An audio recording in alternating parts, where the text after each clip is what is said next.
ovog trenutka. Trka je pušten, iskočio je tamo Gordon Flash kao prvi, prate ga svi ostali. Gordon Flash na čelu ove trke, uz barijeru je sada Emanuel.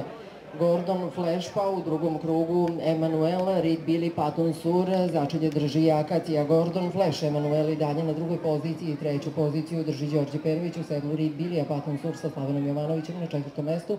Uz barijeru sada Akacija traži svoju poziciju na četvrtom mestu. Gordon Flash i dalje sa Salvatoreom Sulasom vodi ovu trku, na drugom mestu Emanuel, treći je Reed Billy sa Đorđem Perovićem. Akacija i Patton Sur prilično izjednačeni. Patton Sur sada malo nešto ispred Akacije. Gordon Flash, Salvatore Sulas vode trku. Emanuel drži drugu poziciju, na trećem mestu Đorđe Perović, u sedlu Reed Billy, a Patton Sur na četvrtom mestu. Akacija drži začelje trke i dalje bez promene. Gordon Flash vodi ovu trku, pojačava Đorđe Perović, u sedlu Reed Billy, a napada drugu poziciju Emanuela. Brani se Emanuel sa Sašom Glogovcem u sedlu. Gordon Flash, Emanuel, Reed Billy, Akacija, Patton Sur. Tako izgleda trenutno redosled i dalje.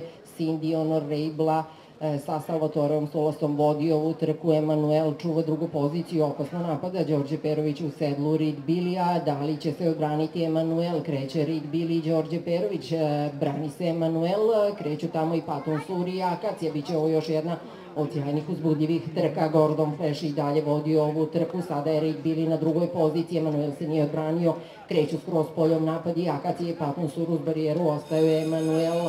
I dalje velika borba za vodeću poziciju. Gordon Flash, Reed Billy, Gordon Flash, Salvatore Sulas, Reed Billy, Đorđe Perović, Salvatore Sulas ili Đorđe Perović, Reed Billy ili Gordon Flash, Salvatore Sulas, Đorđe Perović, Gordon Flash ili Reed Billy, ipak Gordon Flash, Reed Billy, Akacija, Patton Sur pa Emanuel. Gordon Flash ili Gordon Flash od juče vlasništvo Almira Talića uzeo je pobedu za kratku glavu ispred Reed Billy-a. Molim vas aplauz. Cindy Honorable i Gine ovu stazu istršao u vremenu 1.55 sa 1. Distanci su kratka glava 6.6, manir pobede borba. Dakle, Gordon Flash, Reed Billy, Akacija pa Patton Sur ili 1.5